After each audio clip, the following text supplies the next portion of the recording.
If you want to excel at Looksmaxxing, I have a secret technique for you. Go outside! Looksmaxxing has made a return to the internet, from bone mashing to leg clamping to clavicular's Magathon and World War Mag. A new wave of self-obsession has washed over the already hopeless, depressed youth. For making this video, I'll probably get called a chud or a sub-4 human, but I will tell you that Looksmaxxing is vanity, and I believe it's a trend that is ruining masculinity.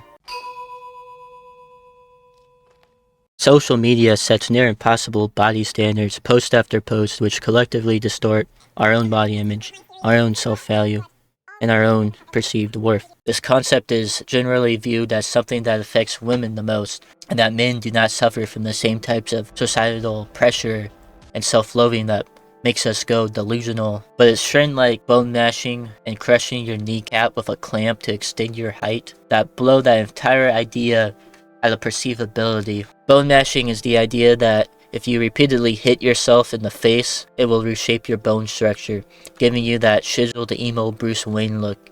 People who bone mash often focus on the cheekbone, sometimes the jawline, and the technique is often done with your fingers or a vibrator, which is kinda gay.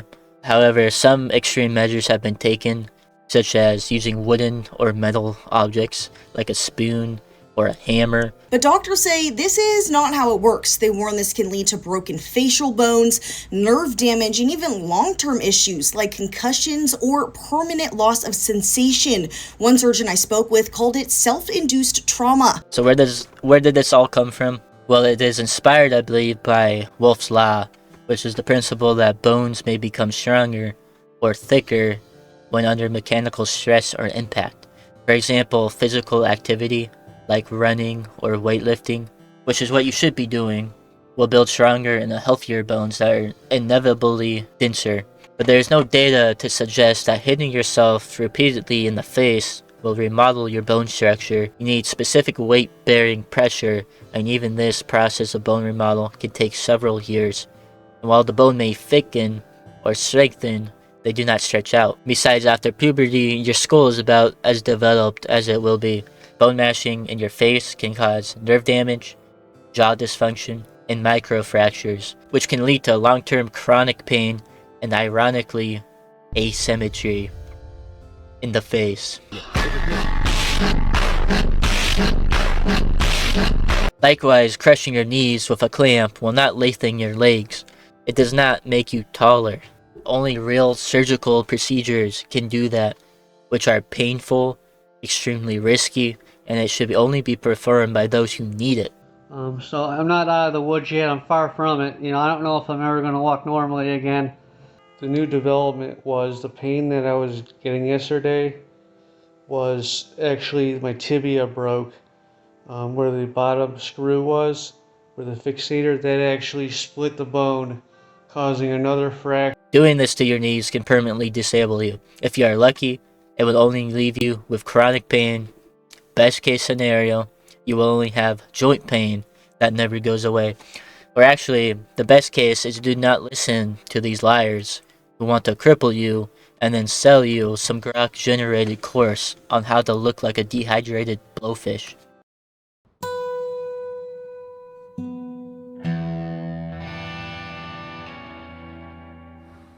Another popular method to Looksmaxx and get that real low body fat percentage that everyone is just dying because they have it is freaking cocaine. Thankfully, this concept is not as widespread, although popular creators like Clavicular have admitted to using cocaine and many other drugs in order to achieve the physique that they needed to have. Now, to be fair, Clavicular has, in a way, denounced cocaine, and he says he would not recommend it to anyone else. But you know the saying, monkey see, monkey do. How about hungry, desperate lion sees, hungry, desperate lion eats? Cocaine is not the only supplement in the rotation of some of these extreme Looksmaxxers. Others include meth. I could stop there, really, but I will continue. Reatitude, modafinil, I don't know how to pronounce this stupid crap. Testosterone, various hormones, steroids, stimulants, beta blockers. Now, why would someone so obsessed with their health and their physical appearance ever dream of doing meth? The reason a Looksmaxxer would take hard drugs is simple: to suppress their appetite and become more lean by borderline starving themselves. Which is stupid because it goes against human development, human evolution. Like, come on, you are a young man, you're going to the gym, of course you're hungry, you're supposed to be getting bigger, you're supposed to eat for your muscles, need muscle to function. I don't need to explain the side effects of someone who uses meth or any of these other things. It's all poison to your system. It's Goislop. Oh, I'm sorry, that's anti-Semitic clavicular. I'm sorry. Yeah, that's like slop. Damn, that's anti-Semitic. Yeah, that's anti-Semitic, what your friend just said, you know. Cool it with the anti-Semitic remarks. I'll just take the meth instead. Anybody telling you otherwise to weigh the pros and the cons is coping and needs a serious ego check.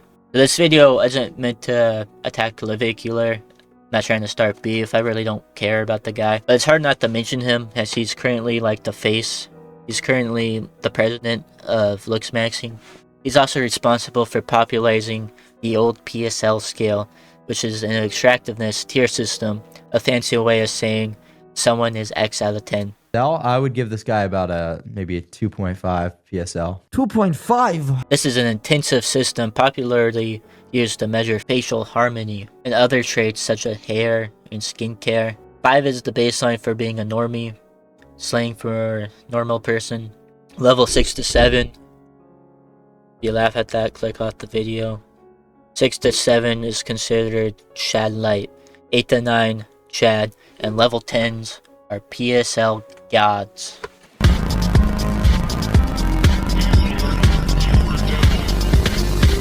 Anybody below a 5 is considered a chud or unattractive, a cook-the-maxer, if you will. This is where the social pressure begins. This is what leads to the self-destruction methods I introduced earlier. So twisted. Looksmaxxers have come up with a scientifically objective, mathematical peak male look. And if you don't match up to it because you have genetics, you could be rated subhuman. Or worse, incel. If you're interested, there are actually entire apps dedicated to ranking yourself and meeting other people with advice on how to win your life back. Stop settling for average when you can unlock the best version of yourself that attracts opportunities, confidence, and romantic success. Wait, I'm gonna read that in the correct accent. Stop settling for average when you can unlock the best Ascension. You might be wondering what that means. It's not dark magic.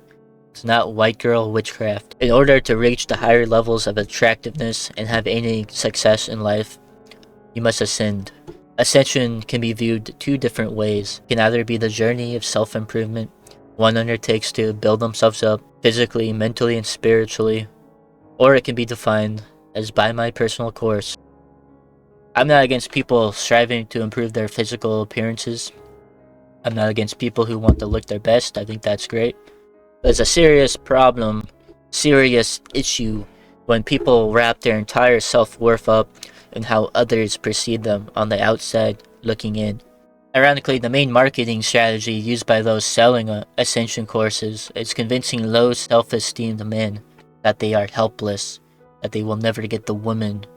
There are many levels of Ascension, most commonly normie, advanced, and black pill.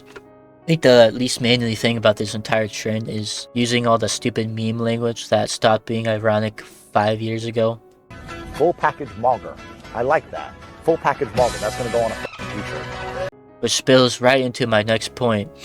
These levels are sometimes also referred to as soft maxing. Most of these guys are doing that right now, actually, thanks to their performance enhancers. Hard maxing, that's me. And then forbidden maxing. Soft maxing is basic grooming such as hairstyle, weight loss, skincare, clothing. Hard maxing is where the plastic surgery begins. Nose jobs, jaw implants, braces. Forbidden maxing is all about drugs and extreme measures like breaking your leg with a clamp. And this is where the money incentive begins. The path you take generally boils down to whose subscription Ascension service you pay for. These courses target men who are insecure about their looks and promise life-changing transformations. That brings into the main argument behind Looksmaxxing. Looksmaxxers argue that your appearance will determine your opportunity, that it will change your relationships, your economic standing. This is an argument that is hard to argue against because it is true. A lot of people will say that looks don't matter, but personally I think that's a quote. There are physical traits that attract us more than others.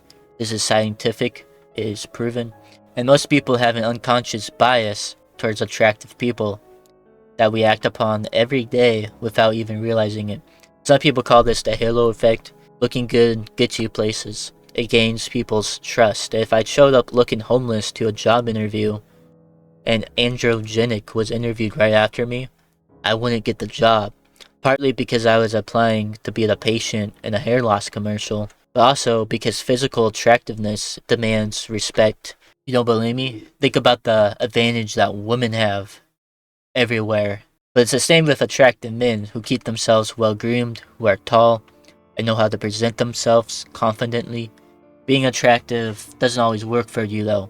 People will assume you're stupid, entitled, think you're privileged, cocky, but you will never have full control over what other people think of you, except for the sheep. This is why you should never substitute your personality for looks. We don't need any more Mormon housewives, especially not the male version. We're about to date 30 people at one time.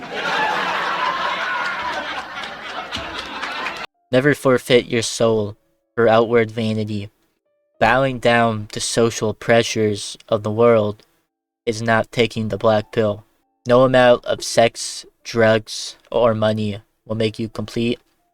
You are throwing away your bleeding soul into an ocean full of sharks. Not everyone can be considered good looking scientifically, but of course good looks will always be subjective. Grooming habits only get you so far before you begin making yourself ugly and prissy. Genetics limit us, but they also keep us from becoming lobotomized clones who lack character, who lack individuality. Because great looks does come with benefits, a lot of young men view their looks as a surefire way to get women, often blaming rejection on their subhuman appearances. They think that if they looked better, they would have more success. But my question is, why would you strive after women who pick looks over personality? Being physically attractive to your future wife or husband is very important, but love cannot depend on beauty. You're dating to find the one who will be at your side until death, not dating for the most less fully attractive person who will have you. And not to be mean, but a lot of the men who think their looks are the problem have an unlikable personality, and obsessing over your looks doesn't make it any better. For most men, it is a confidence issue. Now thankfully, most women will tell you that they do not care all that much about looks, and you can take their word for it. Look at the crap young women read nowadays. You are out here trying to be some PSL god to appease other lonely men, while they are fantasizing over werewolf minotaurs. You will never live up to the expectations of a psychopath. Most women don't even know what they want, so stop trying to figure it out. All that time you spend bone mashing would be better spent learning how to actually talk to women. No more of the, "Hey, you look very beautiful today. Can I get your number? Oh, you have a boyfriend? Well, I can be a husband." Worrying about your looks is a very unhappy thing. I did it so much growing up. I was self-conscious over everything about how I looked. It held me back. I missed opportunities, which then set me on a path of depression, which still leaves scars on my ability to be myself 10 years later. And it was all my fault, because none of it mattered, but I let myself be convinced that it did. You grow up, and nobody remembers you. You grow up, no one cares what you were to high school. It should humble you to know that most people have so many problems going on in their own lives that they couldn't care less about the symmetry of your nose or your double butt chin implant. A person obsessed with their looks is a person obsessed with themselves. you spend your time chasing the Greek god physique, chances are you will never be satisfied. You will always be racing the clock, and you will lose every time. Your looks will fade. They can be snatched away at any given second. Dragging and destroying your whole body with surgery will ruin your life. You become fake. If your fake identity is what stands between you and relationships, the relationships are fake. If looking a certain way is what is socially acceptable, then think about it. What gain is there from being a part of something so shallow? Why live life caring more about your looks than you do your soul?